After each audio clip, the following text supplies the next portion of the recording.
আল্লাহ বলেন আমার স্মরণ থেকে যে মুখ ফিরায় নিল, আমার বন্দিগি, আমার ইবাদত, আমার হুকুম পালন, আমি তার জীবন করে দেব সংকীর্ণ এবং তার হাসরের ময়দানে উঠাবো অন্ধ। এই জীবন সংকীর্ণ করার একাধিক তাফসির, এর মধ্যে একটা তাফসির হলো এইটা যে আল্লাহ জীবন সংকীর্ণ করে দিবে মানে তার কবরের মধ্যে তার কবরটাকে একেবারে সংকীর্ণ করে দিবে। আল্লাহ রসুল বলছে নাফরমানের কবর রাইখা যখন ফেরেশতা চলে যাবে, কবর ডান পাশের মাটি তারে একটা চাপ দিবে বাম দিকে, বাম দিকের মাটি এক ডান দিকে, আল্লাহর কসম ডান পাশের হাড্ডি পাজর ভাঙ্গা ডান দিকে বাম দিকে চলে যাবে, বাম দিকের হাড্ডি পাজর ভাঙ্গা। রাসূলুল্লাহ সাল্লাল্লাহু আলাইহি ওয়াসাল্লাম বলছে বন্ধু দেখেন হাত্তা তাখতালিফা আদলাউহু, এই দুই আঙ্গুল যেভাবে এভাবে একটার ভিতরে ঢুকে গেছে, খোদার কসম ডান পাশের হাড্ডি পাজর বাম পাশের হাড্ডি পাজর এইভাবে একটার ভিতরে ঢুকে যাবে। এটার অর্থ এটা। হ্যাঁ, রাসূলুল্লাহ সাল্লাল্লাহু আলাইহি ওয়াসাল্লাম একদিন হযরত বারা ইবনে আযিব রাদিয়াল্লাহু তাআলা আনহু থেকে বর্ণিত, নবীজি একদিন এক সাহাবীর জানাজা পড়তে গেছেন। জানাজা পড়তে গিয়ে খালি কবরের সামনে কিছুক্ষণ দাঁড়াইছেন, তখনও উনারে কবরে রাখে নাই, জানাজাও পড়ায় নাই। নবীজি আগে গিয়া কবরটার সামনে দাঁড়াইছে। হযরত বারা ইবনে আযিব বলেন আমরা নবীজির সাথে ছিলাম। আল্লাহ নবী সাল্লাল্লাহু আলাইহি সাল্লাম কবরের খালি এই কবরে দেখা অঝরে কাঁদতে শুরু করছে। আমরা সবাই সাহাবীরা নবীজির সাথে কাঁদতে শুরু করলাম। অনেকক্ষণ কাইদা নবীজি চোখের পানি মুইছা আজীব কথা বলছে নবী। রাসূলুল্লাহ সাল্লাল্লাহু আলাইহি সাল্লাম সাহাবীদেরকে লক্ষ্য করে বলছে ইয়া ইখওয়ানি লিমিসলি হাদা ফাআইদ্দু, আমার বন্ধুরা আমার সাথীরা এই কবরে যাওয়ার জন্য তোমরাও রেডি হও। ফাআইদ্দু, তোমরাও প্রস্তুতি নাও, অচিরেই তুমি আমি সবাই এই কবরেই পৌঁছে যাইতে হবে। রাসূলুল্লাহ সাল্লাল্লাহু আলাইহি সাল্লাম বলছে প্রিয় বন্ধু আমার, জওয়ান সাথী আমার, সামান্য এই কয়েকটি জওয়ানি নষ্ট না করা, নষ্ট না করা, কোনোভাবেই নষ্ট না করা। তো এই জন্য বললাম এই সূরা মুলক এটা আল্লাহ তাআলা অত্যন্ত ফজিলতপূর্ণ একটি সূরা।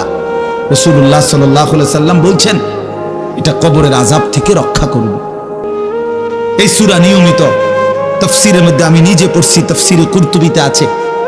আল্লাহ নবী সাল্লাল্লাহু আলাইহি সাল্লাম বলেন লাওয়াদিত্তু, নবীজি বলেন আমার দিলের আশা, আমার দিলের তামান্না, আমার উম্মতের প্রতিটা মুমিন তার কলিজার ভিতরে তার জবানে এই সূরা মুলক থাকুক,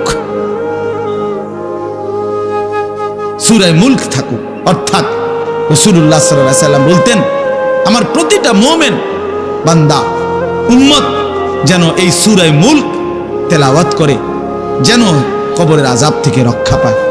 নবীজি 5 ওয়াক্ত নামাজের পরে, আল্লাহর কসম ভাই এখানে অনেক ওলামায়ে কেরাম আছে, আপনি জিজ্ঞাসা করুন, নবীজি 5 ওয়াক্ত নামাজের পরে, সরদারে দু আলম নবীর তো কোনো গুনাহ নাই, তিনি নিষ্পাপ, তিনি তো জান্নাত উদ্বোধন করবেন। আনা আউয়ালু মান ইয়াকরাউ বাবাল জান্নাহ, নবী বলছে আমি সেই মুহাম্মদ যে প্রথম জান্নাতের দরজা আমি নাড়ব, জান্নাতের কড়া নাড়ব আমি মুহাম্মদ। ভিতর থেকে ফেরেশতা বলবে আপনি কে? আমি বলবো মুহাম্মদ। ফেরেশতা বলবে আনতাজিরু লাক, আমি তো আপনার অপেক্ষাই করছিলাম, আপনি আসবেন বলেই তো অপেক্ষায় ছিলাম, আপনি উদ্বোধন করে দিলেই তো বাকিরা ঢুকবে। তো সেই নবী যিনি জান্নাত উদ্বোধন করবেন, তিনি 5 ওয়াক্ত নামাজের পরে ভাইয়া প্রতিদিন তিনি যে কথাটা দোয়া করতেন, এর মধ্যে একটা দোয়া এটা, আল্লাহুম্মা ইন্নী আউযু বিকা মিন আযাবিল কবর ওয়া মিন ফিতনাতিল কবর ওয়া মিন ফিতনাতিল মাসীহিদ দাজ্জাল ওয়া মিন ফিতনাতিল মাহইয়া ওয়াল মামাত। আল্লাহ আমি কবরের আযাব থেকে পানাহ চাই। নবীজি নিজে বলতেন, নবীজি নিজে বলতেন। প্রিয় ভাই বাবা আমার, চলেন সবাই নিয়ত করি, নিজেকে গুনাহ থেকে বাঁচানো দরকার, নিজের আল্লাহর নাফরমানি থেকে বাঁচানো দরকার। আল্লাহ তাআলা বলেন ইন্নাল্লাযীনা ইয়াখশাউনা রাব্বাহুম বিল গায়ব, আমি আল্লাহকে না দেখে, আমার কথাগুলো আখিরাত সম্পর্কিত, এগুলোকে না দেখে যারা আমি আল্লাহকে ভয় করে, আখিরাতকে ভয় করে, জাহান্নামকে ভয় করে, কবরকে ভয় করে। আল্লাহ বলেন, তাফসীরের মধ্যে লিখছে, ভয় করে মানে হলো গুনাহ বর্জন করে। কোন ব্যক্তি আল্লাহকে ভয় করে, খোদার কসম, এই কথার অর্থ হলো গুনাহ ছেড়ে দেয়। যে গুনাহ ছেড়ে দেয় সে আল্লাহকে ভয় করে, যে আল্লাহকে ভয় করে সে গুনাহ ছেড়ে দেয়। কোন নাফরমান আল্লাহকে ভয় করে না, আল্লাহকে ভয় করলে গুনাহ করতে পারে না। বুঝেন নাই বাংলা কথাটা? এটা কাগজের এই পিঠ ও পিঠ, কাগজের এই পিঠ ওই পিঠ। এই পিঠে যদি লেখা আছে আল্লাহর ভয়, তো ওই পিঠে লেখা থাকবে গুনাহ বর্জন। যে গুনাহ ছেড়ে দেয় সে অটোমেটিকলি আল্লাহকে ভয় করে, যে আল্লাহকে ভয় করে সে গুনাহ বর্জন করে। এই জন্য তাকওয়ার অর্থ আল্লাহর ভয়, এটার প্রথম অর্থ হইল গুনাহ বর্জন। মান খাশিয়ার রহমান, আল্লাহকে ভয়, এটার প্রথম অর্থ গুনাহ বর্জন, গুনাহ বর্জন। আমার শায়েখ আল্লামা মুফতি মুশতাকুর নবী সাহেব সব সময় চিল্লায় মাহফিলে, অনেক সময় হাজারি করে বলে যে বাপ, গুনাহ আগুন, গুনাহ আগুন, গুনাহ আগুন। প্রতিটা গুনার পিঠে, ওই পিঠে আগুন আছে। নারীর প্রতিটা বেপর্দা দৃশ্যের মধ্যে খোদার কসম আগুন জ্বলে। ওই সিনেমার নর্তকীর শরীরে আগুন জ্বলে, ওই নায়িকার শরীরে আগুন জ্বলে, মোবাইলের ওই অস্থির ছবির মধ্যে আগুন জ্বলে, মদের আড্ডায় আগুন জ্বলে, জুয়ার আড্ডায় আগুন জ্বলে, সুদের টাকায় আগুন জ্বলে, ঘুষের টাকায় আগুন জ্বলে, বেপর্দা নারীর শরীরে আগুন জ্বলে। ওইটা রূপ না, ওইটা আগুন, ওইটা জাহান্নাম, ওইটা জাহান্নাম। আল্লাহ তাআলা বলেন, ইন্নাল্লাযীনা ইয়াখশাউনা রাব্বাহুম বিল গায়ব। আল্লাহ তাআলা বলেন, আমার যে বান্দারা আমার আখিরাত, আমার জাহান্নাম, আমার পরকাল, আমার কবর, এই কথাগুলোকে ভয় করে, আমি আল্লাহকে ভয় করে, না দেখে, না দেখে, আল্লাহ বলেন আমি ওয়াদা দিলাম, লাহুম মাগফিরাতুন ওয়া আজরুন কাবীর, আমি তাদের পেছনের সব গুনাহ মাফ করে দেব, আর আমার সবচেয়ে বড় পুরস্কার জান্নাত দিয়ে দেব। এখানে এটা এমন শব্দ না যে কিছু শব্দ তো আছে একটা শব্দের সাথে আরেকটা বলছে অর্থহীন, যেমন কলম, টলম। তো এটা সবাই বুঝে যে টলমের কোনো অর্থ নাই। কাগজ, টাগজ, তো কাগজের অর্থ নাই। কিন্তু শিক্ষা দীক্ষা এমন না, শিক্ষা শব্দের উল্টা না। এটা এমন না যে এটা শিক্ষার উল্টা কিছু না, এটা আলাদা শব্দ।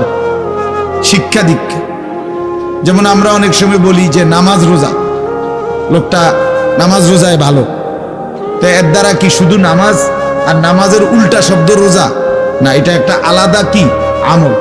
নামাজ একটা ইবাদত, তো রোজা একটা ইবাদত।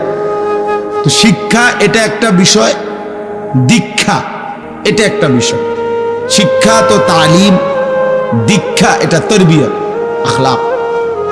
আখলাক অর্থাৎ শব্দ মুখস্থ করা এটা যেমন জরুরি, জিন্দেগি গঠন করা এটাও সমান জরুরি, বরং তার চাইতে বেশি জরুরি।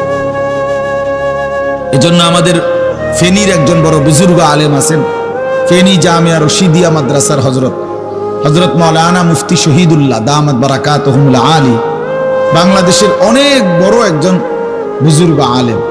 হযরতের মাদ্রাসা ফেনীতে, সেই মাদ্রাসা একটা মাদ্রাসায়, কওমি মাদ্রাসা, সেখানে প্রায় 6 থেকে 7 হাজার ছাত্র পড়ালেখা করে, প্রায় 200-এর উপরে উস্তাদ আছে, 200-250 হবে।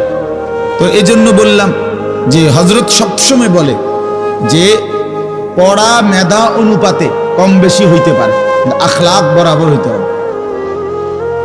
আখলাক, ছাত্র মেধাগত যোগ্যতার কারণে কেউ রুল নাম্বার 1, কেউ রুল নাম্বার 10, কিন্তু আদব আখলাক বরাবর বরাবর হওয়া চাই।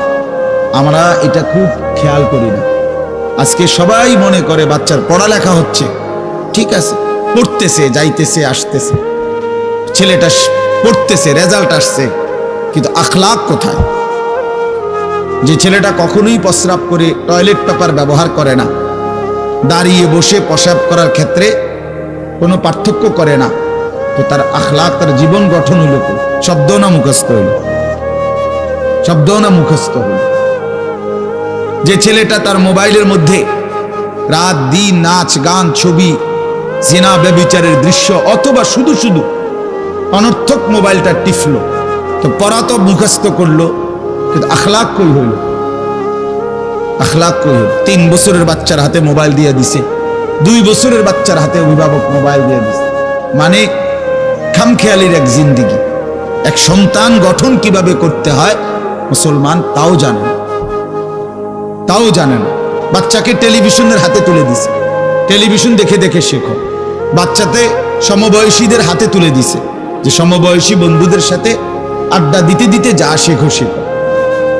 এটা কখনোই কি না, নিয়ম না। রাসূলুল্লাহ সাল্লাল্লাহু আলাইহি ওয়াসাল্লাম বলছেন, কুল্লু মাউলুদিন ইউলাদু আলাল ফিতরা, প্রত্যেকটি মানব সন্তান আল্লাহকে মানার শতভাগ যোগ্যতা নিয়ে পৃথিবীতে ভূমিষ্ঠ হয়। কোরআন শরীফে আল্লাহ তাআলা বলছেন, ফিতরাতাল্লাহিল্লাতী ফাতারান নাসা আলাইহা, কোরআনের আয়াত। আল্লাহ তাআলা বলেন, দিন মানার পুরা যোগ্যতা দিয়েই আমি আল্লাহ মানুষকে সৃষ্টি করেছি। আল্লাহ তাআলা এমন একটি হুকুম করে নাই, এমন একটা বিষয় নিষেধ করে নাই যা পালন করার যোগ্যতা কিংবা বর্জন করার যোগ্যতা আল্লাহর বান্দার শরীরের মধ্যে নাই, এমন কোনো বিধান নেই। আমার মধ্যে রুকু করার যোগ্যতাই নাই, অথচ আমারে রুকু করতে বলছে, অথচ আমার কোমর বাঁকা হয় না, বিষয়টা এমন না। আমি সেজদাই দিতে পারি না, আমার হাঁটুও বাঁকা হয় না, কনুইও বাঁকা হয় না, কোমরও বাঁকা হয় না, অথচ আল্লাহ আমারে বললেন সেজদা দিতে। বিষয়টা কি এমন? কথা বুঝছেননি আমার কথাটা? আমারে বানাইলেন তাল গাছ, আমারে বলতেছেন সেজদা দিতে। এইটা বললে না জুলুম হইতো? এটা বললে না জুলুম হইতো? কিন্তু আল্লাহ তাআলা যতগুলো হুকুম করেছেন, যতগুলো নিষেধ করেছেন, প্রতিটা হুকুম পালন করা, প্রতিটা নিষেধ বর্জন করার 100 যোগ্যতা আল্লাহ তাআলা বান্দার শরীরের মধ্যে দিয়েছে। কোরআনুল কারীমের মধ্যে আছে, আল্লাহ তাআলা বলেন, বান্দা আমি তোমাকে বানিয়েছি নাবতালিহি, পরীক্ষা করার জন্য, আর পরীক্ষায় উত্তীর্ণ করার উপযোগী। ফাজআলনাহু সামিআম বাসীরা, আমি আল্লাহই তোমাকে শুনবার জন্য কান দিয়েছি, দেখবার জন্য চোখ দিয়েছি। তাফসীরের মধ্যে লিখছে, অর্থ হইল আমাকে মানবার পুরা যোগ্যতা সম্পূর্ণ শরীর দিয়েছি। ওযু, গোসল, নামাজ, রোজা, হালাল হারাম, পাক নাফাক সবকিছু বান্দা পালন করতে পারবে এমন যোগ্যতা দিয়ে তারে মানুষ বানাইছে। মানুষ হইবার পরে, মুসলমান হওয়ার পরে কেউ যদি বলে আল্লাহর এই হুকুম পালন করা আমার পক্ষে সম্ভব না, তাহলে এটা হইতে পারে তুমি ছাগল, মানুষ না। তুমি গরু ছাগল ছাড়া আর কিছু না, তুমি মূলত হাইওয়ান। ইনসান হইলে পারতা, তুমি যদি মানুষ হইতা তো ঠিকই পারতা, তুমি যদি মানুষ হইতা তো পারতা। মূলত তুমি নিজের মানুষ এই পরিচয় ভুলে গেছো। তো এই জন্য বাপ আল্লাহ নবী সাল্লাল্লাহু আলাইহি সাল্লাম বলেন, ফাআবাওয়াহু ইউহাব্বিদানিহি আও ইউনাসসিরানিহি আও ইউমাজ্জিসানিহি, মা বাপ সন্তানকে ইহুদি বানিয়ে দেয়, অথবা খ্রিস্টান বানিয়ে দেয়, অথবা অগ্নি পূজক বানিয়ে দেয়। সরাসরি হাদিস, বাবা মা নষ্ট করে দেয় সন্তান। রাসূলুল্লাহ সাল্লাল্লাহু আলাইহি সাল্লাম বলছে, বাবা মা 3 বছরের বাচ্চাটা ছোট্টবেলা থেকেই ঘরে টেলিভিশন দেখে, রঙিন সিনেমা দেখে, নাটক সিনেমা দেখে, তারে এটা শিখাইবার ক্ষেত্রে কে ব্যবস্থা করে দিল? তার মা বাপ। এ তো 3 বছরের বাচ্চা বাজার থেকে কিনে আনে নাই, টেলিভিশনে এত বড় এটা তো বাচ্চাটা আনে নাই, যত তার অভিভাবক আছে। এই 3 বছরের বাচ্চাটারে কার্টুন দেখার জন্য, গেমস খেলার জন্য এত বড় মোবাইলটা, এটা তো তার বাবাই দিছে, অথবা তার মা, তার দুলা ভাই, তার বড় ভাই, তার চাচা, এমন কেউ একজন তার হাতে তুলে দিছে। এজন্য আমি সবসময় বলি, যেই মা বাপ, অভিভাবক সন্তানের, অপ্রাপ্ত বয়স্ক সন্তানের হাতে এই বড় মোবাইলগুলো তুলে দেয়, এই মা বাবার চাইতে বড় জালেম আর কেউ নেই। ওরা নিজ হাতে সন্তানকে গলা টিপে হত্যা করে ফেলল, ধ্বংস করে দিল, বরবাদ করে দিল, বরবাদ করে দিস। অসংখ্য অভিভাবক আমাদেরকেও তো বলে, বাচ্চা হুজুর খায় না, ঘুমায় না, বাচ্চা মোবাইল না দেখতে না দিলে খায়ও না, ঘুমায়ও না, কান্দে, শুধু কান্দে কান্দে। তার এই বদ অভ্যাস কে বানায়? আর দ্বিতীয় কথা হইল, কান্দলে কি হয়েছে? কোনো বাচ্চা যদি কাঁদে তো কাঁদলে কি মরে যায় মানুষ? তো হেতে কান্দুক, কাঁদলে কি সে নিয়ে কাঁদতে কাঁদতে সে একসময় থেমে যাবে। 3 বারের পরে 4 বারের পরে সে বুঝে নিবে যে এটা আমারে দিবে না। কথা বোঝেন নাই? কাঁদতে কাঁদতে নলে 3 বার কাঁদলো, 4 বার কাঁদলো, 10 বার কাঁদলো, একটা পর্যায়ে সে বুঝবে যে এটা আর আমারে দিবে না, এটা আমারে দিবে না। এই জন্য বাপ আমার এটা খেয়াল করা চাই। আমি এই কথাটা শুরু করছি এই কথার থেকে যে কোরআন সুন্নাহর ইলমের জন্য, আদব জন্য। এক তো আপনি শুনলেন প্রতি সপ্তাহে জুমার বয়ান হয়, ইমাম সাহেব কইতে পারবো, ইমাম সাহেব কি কয়, আমনে আমনের মতো, হুজুর হুজুরের মতো না। এই শুধু এতটুকুর জন্য আসা যাওয়া, আল্লাহর কথা শোনা, যে কি শুনলাম কিছুই বুঝলাম না, নিজের জন্য কিছুই গ্রহণ করলাম না, এটা ইনসাফ না। আল্লাহর কোরআন জিন্দেগি বদলাবার জন্য, আমাদের জীবনের পরিবর্তনের জন্য আসছে, পরিবর্তনের জন্য।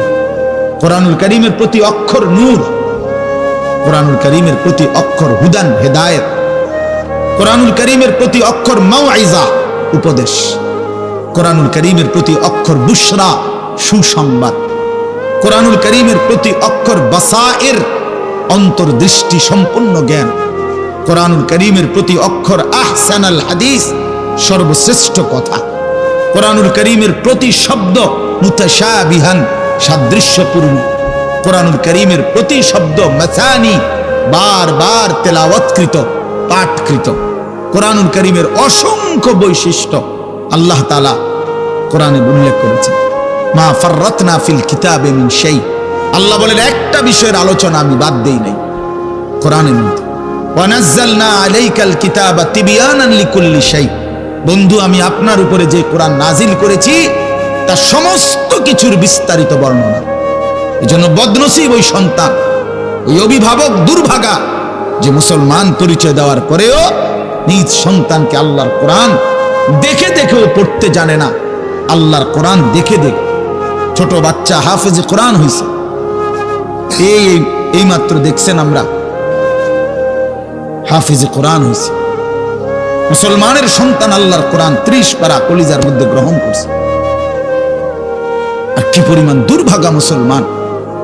আল্লাহর দেওয়া চোখ, আল্লাহর দেওয়া জিহ্বা। আল্লাহ কোরআনে বলছে আলাম নাজআল লাহু আইনাইন, বান্দা আমি কি 2টা চোখ দেই নাই?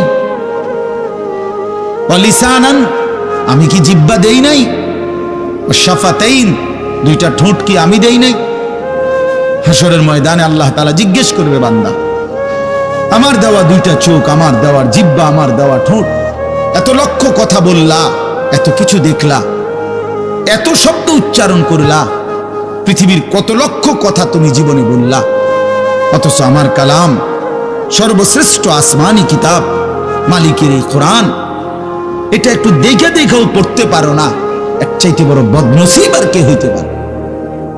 এজন্য আমি পরিষ্কার বলি সবসময়, আল্লাহর কোরআন যেই মুসলমান দেখে দেখেও শুদ্ধ পড়তে পারে না, আমার দৃষ্টিতে ওই লোকটা বোবা। আপনি বোবা, মূলত দোস্ত তুমি বোবা। বাকি কথাগুলো না বললেও চলতো, বাকি কথাগুলো না বললেও চলতো, এই পৃথিবী ভোগ করা যেত। বোবা মানুষ যারা, তারা কথা না বলতে পারলেও ভাতও খাইতে পারে, ঘুমও যাইতে পারে, পেশাব পায়খানাও করে, বিয়েও করে, বোবা মানুষের বাচ্চা কাচ্চাও হয়। এরকম দেখছেননি কখনো? না, কথা বলেন না কেন? তাহলে বোবায়ও তো পৃথিবী ভোগ করে। তাইলে বোঝা গেল দুনিয়ার এই ভাত মাছ বিয়া বউ, দুনিয়ার এই যৌন চাহিদা পূরণ আর পেশাব পায়খানার ঘুম, এটুকুর জন্য কথা না বললেও চলতো, অন্ধ হইলেও চলতো, অন্ধ হইলেও চলতো, চোখে না দেখলেও কত মানুষ পৃথিবী ভোগ করতেছে। তাহলে যে জবান আল্লাহর দেওয়া, যে চোখ আল্লাহর দেওয়া, সেই মালিকের কালাম দেখে দেখেও পড়তে পারলাম না। 16 বছর বাচ্চাটা পড়লো, অথবা আপনি পড়াইলেন, একবারও ভাবলেন না হায় আমার সন্তানকে আমি কি পড়াইলাম? একবারও মনে করলেন না বাফেরই কি হলো, সন্তানের বা কি হলো? হায় মুসলমান, বাফও তো ছিল মুসলমান, ছেলেটাও তো মুসলমান, না বাফের একবার মনে পড়লো, না ছেলের একবার মনে পড়লো। না মায়ের একবার মনে পড়লো, না ছেলেটার একবার মনে পড়লো যে আমার মালিকের কোরআন পড়তে পারি না। পৃথিবীর কত পড়া, দরকারি বেদরকারি মিলাইয়া পৃথিবীর বাকি সমস্ত পড়ালেখার মধ্যে প্রয়োজনীয় অপ্রয়োজনীয় কথার মিশ্রণ। কিছু কথা দরকারি আছে, কিছু কথা বেদরকারি আছে। সমস্ত বাংলা বইয়ের মধ্যে দরকারি কথাও আছে, বেদরকারি কথাও আছে। ইংরেজি বইয়ের মধ্যে দরকারি কথাও আছে, বেদরকারি কথাও আছে। কথা বলে হ্যাঁ, রোদ হচ্ছে, বৃষ্টি হচ্ছে, খেকশিয়ালের বিয়ে হচ্ছে, এটা কোনো দরকারি কথা হলো? এটা কিছু শিখার কিছু? এটা হাট্টিমা টিম টিম তারা মাঠে পারে ডিম, এটা কি? এটা কোনো শিখার কিছু? আগডুম বাগডুম ঘোড়া ডুম সাজে, আগডুম কি বাগডুম কি? তার বাপের 14 গোষ্ঠী কইতে পারবো না আগডুম কি যে লিখছে এটা। অনর্থক কথা। Two little black birds sitting on a wall, one called Peter, one called Paul. দুইটা কাউয়া একটা ওয়ালের মধ্যে বসছে, একটা কাউয়ার নাম হলো পিটার আর একটা কাউয়ার নাম হলো পল। এই হলো কবিতার অর্থ। এটা কি শিখছে ছেলেটা? এখানে কি শিখার? কাউয়া ওয়ালে বসলেই কি, টিনের সালে বসলে কি? কাউয়া তো কাউয়া, কাউয়া লইয়া আমার দরকার কি? কাউয়া কই বইছে, এটা আমার বাচ্চা শিখতে হইব। আমি কি কাউয়ার বাচ্চা? বলেন তো কি অর্থ আছে এটাতে? আর এই পিটার পল তো সম্পূর্ণ কাফেরের নাম। পিটার এই শব্দ, পল এটা খ্রিস্টানদের নাম, কোন মুসলমানের নাম না। এটা মুসলমানের সন্তান, এটা শিখবে কেন? উচ্চারণ শিখার জন্য, কিছু শব্দ শিখার জন্য। তো শব্দ শিখার জন্য ইসলামী কোনো শব্দ নাই? আল্লাহ আমাদেরকে বুঝ দান করে।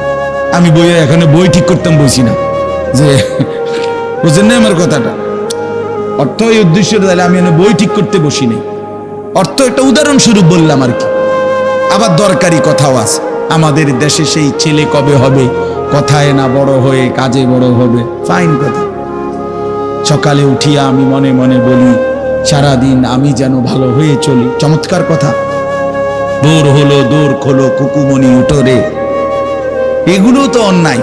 এসব কবিতাও তো না, আমরা আমলে নাই রিমিক কইতেছি। এখনকার কি আছে আমি জানি না, এগুলা আমার সময় পড়ছি আমরা ছোটবেলায় প্রাইমারিতে। যাই হোক বাপ, অর্থ হইল আল্লাহর কোরআন থেকে সন্তানকে বঞ্চিত করেন না। বঞ্চিত আপনাদের কাছে অনুরোধ, এই যে কয়জন বসছেন, জোয়ান ভাই যারা বসছেন, ভাই আমার স্কুলে পড়েন, কলেজে পড়েন, কোনো অসুবিধা নাই, ঠিক আছে।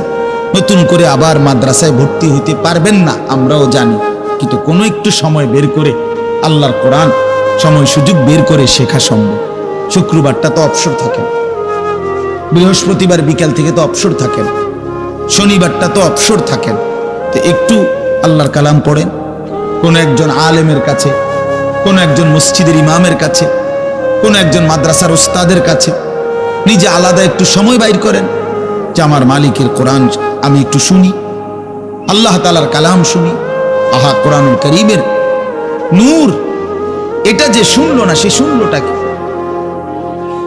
সে শিখলো কি, পড়লো কি? মজাই তো পাইলেন, কথা বলার মজাই তো হয় নাই। আমি তো অনেক সময় বলি, আল্লাহর ঘরের কালো গিলাফ আর মদিনার সবুজ গম্বুজ যে দেখে নাই, যেই চোখ, সে দেখলো কি? কালো গিলাফ যে দেখে নাই কাবার, রাসূলুল্লাহর রওজায়ে আতহারের সবুজ গম্বুজের ওই সৌন্দর্য যে দেখে নাই, যে চোখ, সে জীবনে কি দেখলো? আমার একবার মক্কা শরীফ এক লোক উমরার সময়, বাংলাদেশি এক লোক দৌড়াইয়া আমার আয়সা জড়াইয়া ধরছে, ধরাইয়া কাঁদা দিছে, বলছে হুজুর আমি আপনার এক কথার কারণে হজে আসছি, উমরায় আসছি। আমি বললাম মানে? এই কথাইটা আমি এটা শুনছি, আজ আপনি বলছেন যে এই চোখ কাবার কালো গিলাফ দেখে নাই, রাসূলুল্লাহ সাল্লাল্লাহু আলাইহি সাল্লামের রওজায়ে আতহারের সবুজ গম্বুজ দেখে নাই, সে দেখলো কি?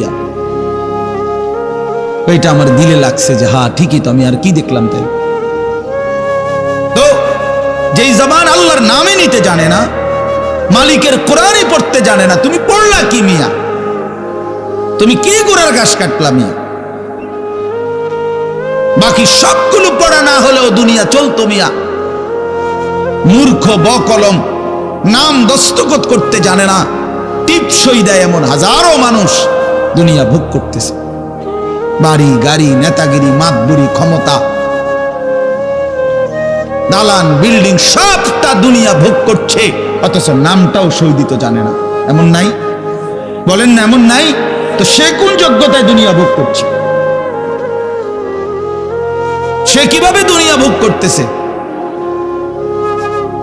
যদি বলেন সে সমাজে তার কোনো মান সম্মানে, আরে না মিয়া, বহুত নেতাদের মাতবর সমাজের, সে তো মূর্খ, টাকার জোরে ক্ষমতা দেখাচ্ছে, এমন মানুষ নাই? তাইলে এই জন্য বাপ আবারও অনুরোধ করছি আমি, অর্থ হলো অপমান করা না, জেনারেল শিক্ষা নিষেধ করা না। আমি তো কুমিল্লা ভিক্টোরিয়া কলেজ থেকে মাস্টার্স পাস করছি, সায়েন্স বিজ্ঞান বিভাগ থেকে দাখিল পাস করছি। এর মানে এটা বাদ দিতে বলতেছি না, বাদ তো আমি দিছি না, বাদ আপনি দিছেন। কথা বুঝেন নাই? বাদ আপনি দিছেন, আল্লাহর কোরআন বাদ দিছেন, রাসূলুল্লাহ সাল্লাল্লাহু আলাইহি সাল্লামের সুন্নাহ বাদ দিছেন। এতগুলো পড়ছেন, ধন্যবাদ আপনাকে। এটা পড়লেন না কেন?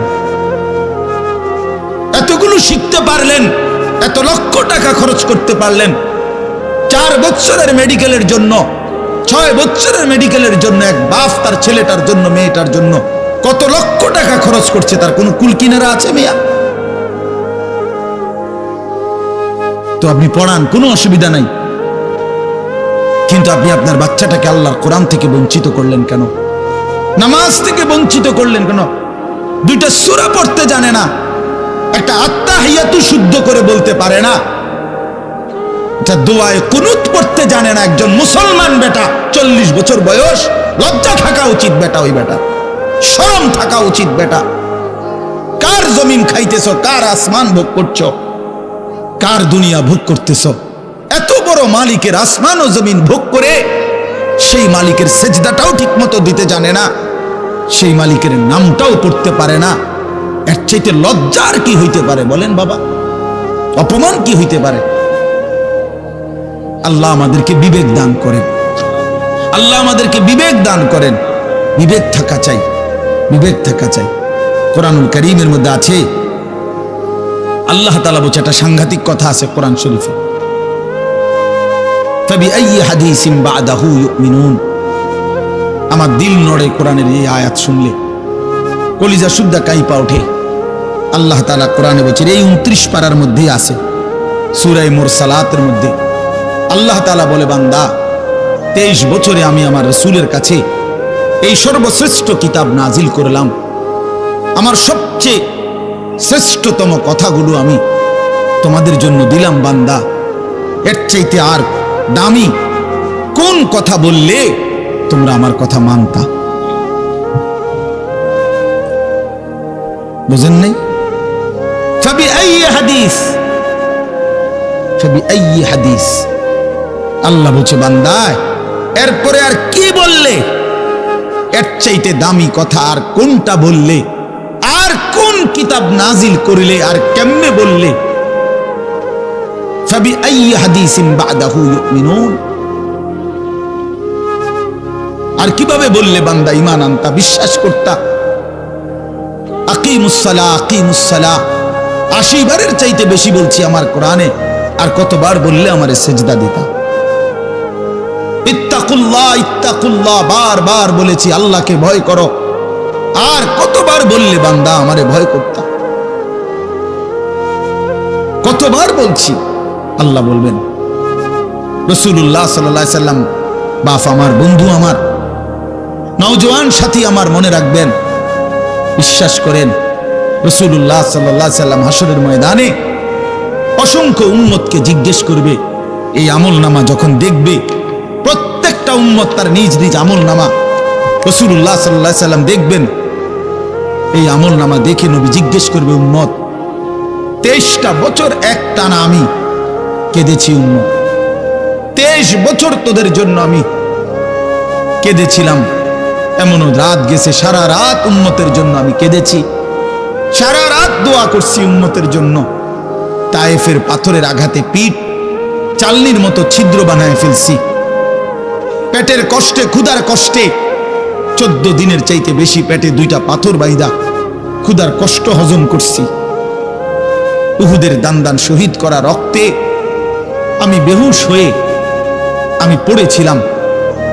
সেই নবী আমি আর কত কাঁদলে, আর কত রক্ত ঝরাইলে উম্মত তুমি আমার কথা মনে করতা, তুমি আমার কথা ভাবতা? সাল্লাল্লাহু আলাইহি ওয়াসাল্লাম যখন এটা জিজ্ঞেস করবেন তখন কি জবাব হবে? বাপ বলেন, ইনসাফের কথা বলেন। কি মনে করছেন সুপারিশ? হাসরের ময়দানের সুপারিশ মানে কি?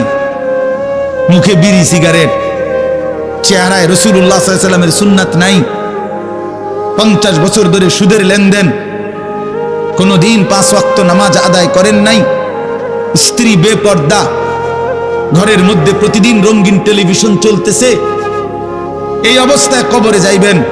আর হাসরের ময়দানে দাঁড়াইলেই নবীজি সুপারিশ করে আপনারে বেহেশত দিয়া দিবেন। বিষয়টা মামুর বাড়ি না, বিষয়টা মামুর বাড়ি মনে করছেন আপনি। এটাকে কি মনে করলেন আপনারা? রাসূলুল্লাহ সাল্লাল্লাহু আলাইহি সাল্লাম সুপারিশ করবেন, এর কোনো নিয়ম কানুন নাই, কোনো বিধি নিষেধ নাই, আইন কানুন নাই। হাউজে কাউসারের পানি, এটা কি 10 টাকার পানির বোতল মনে করছেন? রাসূলুল্লাহ সাল্লাল্লাহু আলাইহি সাল্লাম বলেছেন, 1 ঢোক পানি পান করলে আর কোনদিন বান্দা তৃষ্ণার্ত হবে না। এতটা আজিমুশান দামি, এমনি এমনি দিয়ে দিবেন? এটা এমনি এমনি দিয়ে দিবেন? দয়া করে ভাবতে শিখেন, নিজের ভালো বোঝেন, নিজের ভালো, নিজের ভালো। আমি যে সূরাটা পড়ছি, এই সূরাটার নাম হলো সূরা মুলক, 29 নম্বর পারা, কোরআনুল কারীমের 67 নম্বর সূরা। এই সূরাটার নাম হচ্ছে সূরা মুলক। এই সূরার 3টি আয়াত 12, 13, 14, এই 3টি আয়াত আমি আপনাদের সামনে